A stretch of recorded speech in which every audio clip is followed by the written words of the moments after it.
Chapter 14. Loneliness of Moses. Exodus chapter 5, verses 10 to 23. And the taskmasters of the people went out, and their officers, and they spake to the people, saying, Thus saith Pharaoh, I will not give you straw. Go ye, get you straw where ye can find it. Yet not aught of your work shall be diminished. So the people were scattered abroad throughout all the land of Egypt to gather stubble instead of straw. And the taskmasters hasted them, saying, Fulfill your works, your daily tasks, as when there was straw. And the officers of the children of Israel, which Pharaoh's taskmasters had set over them, were beaten, and demanded, Wherefore have ye not fulfilled your task in making brick, both yesterday and today, as heretofore? Then the officers of the children of Israel came and cried unto Pharaoh, saying, Wherefore dealest thou thus with thy servants? There is no straw given unto thy servants, and they say to us, Make brick, and behold, thy servants are beaten, but the fault is in thine own people. But he said, Ye are idle. Ye are idle, therefore ye say, Let us go and do sacrifice to the Lord. Go therefore now and work, for there shall no straw be given you, yet shall ye deliver the tale of bricks. And the officers of the children of Israel did see that they were in evil case, after it was said, Ye shall not minish aught from your bricks of your daily task. And they met Moses and Aaron, who stood in the way, as they came forth from Pharaoh. And they said unto them, The Lord look upon you and judge, because ye have made our Saviour to be abhorred in the eyes of Pharaoh, and in the eyes of his servants, to put a sword in their hand to slay us.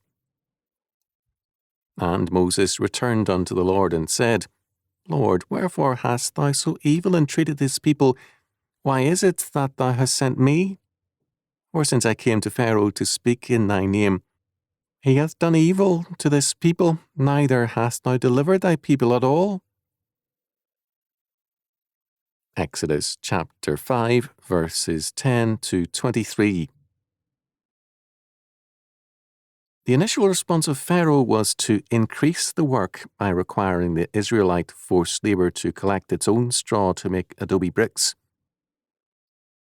Instead of properly collected straw, they had only stubble to harvest, so that their labor was greatly increased. Pharaoh's attitude was that the Israelites were lazy workers and were led by two labor agitators. He therefore punished the workers directly in order to kill off all protests. The Egyptians were used to labor unrest and were experienced in dealing with it. Moreover, Egypt regarded idleness as one of the very serious sins.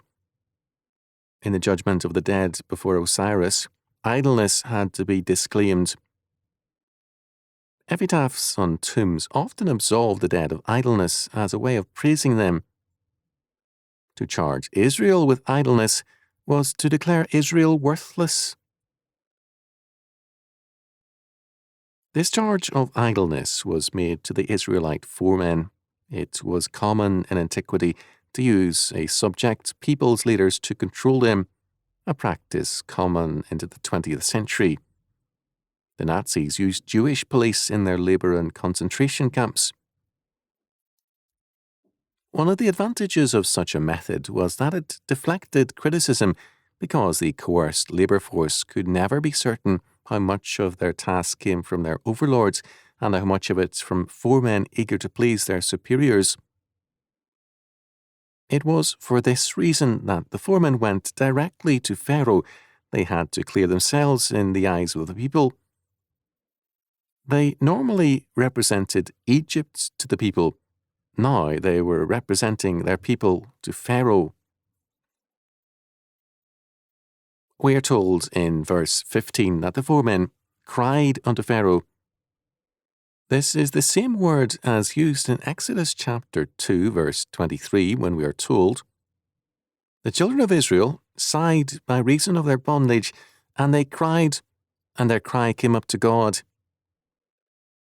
It is a despairing plea in a time of grief and dismay. Moses and Aaron were outside waiting to hear of Pharaoh's reaction to the four men. Pharaoh's strategy of causing division began at once to work. The real enemy was Pharaoh and Egypt, but the leaders turned on Moses. The foreman said literally, "You have made us stink in Pharaoh's eyes." Pharaoh's strategy was clearly working, and, like all such strategies, it should have continued to work had Pharaoh's basic presupposition been true. Namely, that in any given situation there were two factors or two sides. Contrary to all such humanistic assumptions, the decisive, overruling, and supernatural factor in every situation is God.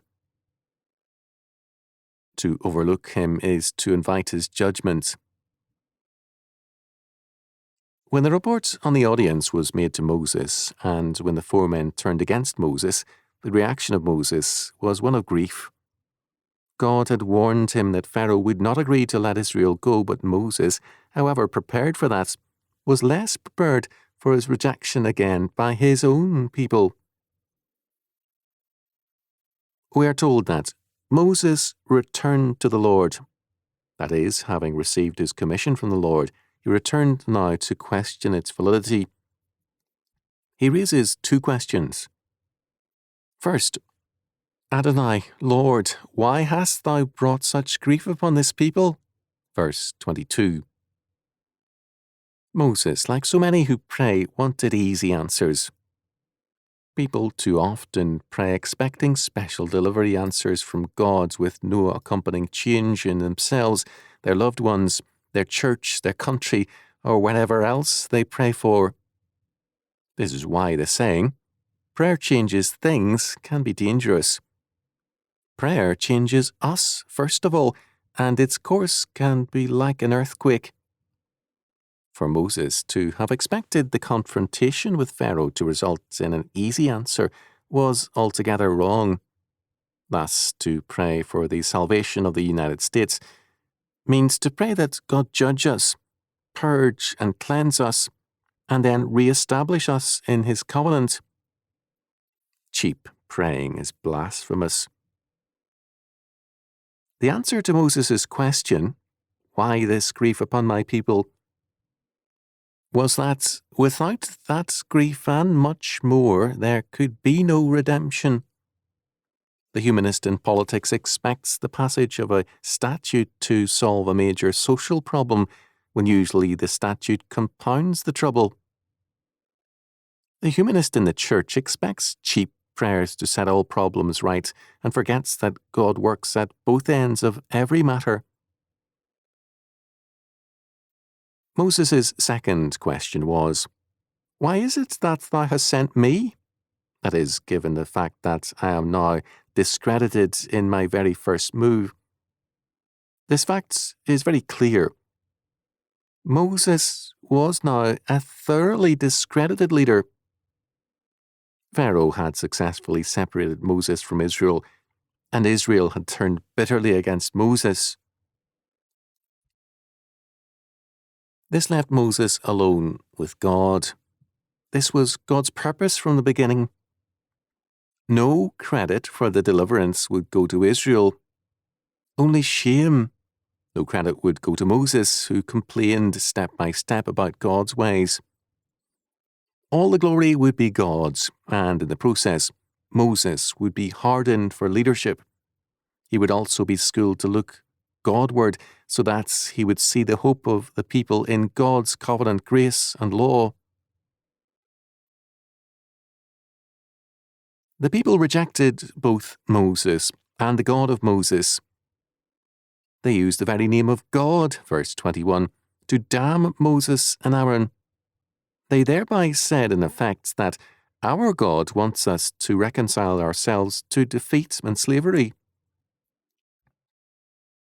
The church today is full of many people who preach the same bad news of defeat and slavery in the name of the Lord. The generation then who so believed died in the wilderness. People who are slaves at heart are not given the privileges of freedom.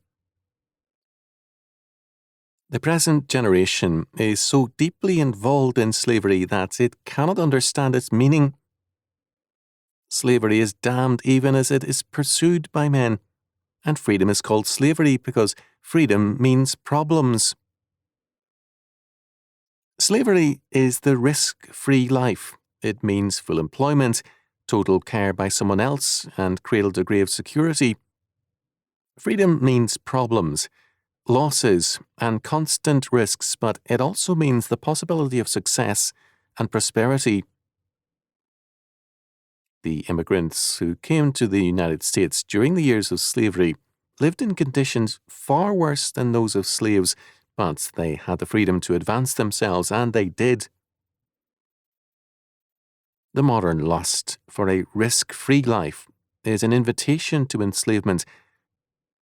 As a result, freedom is rapidly waning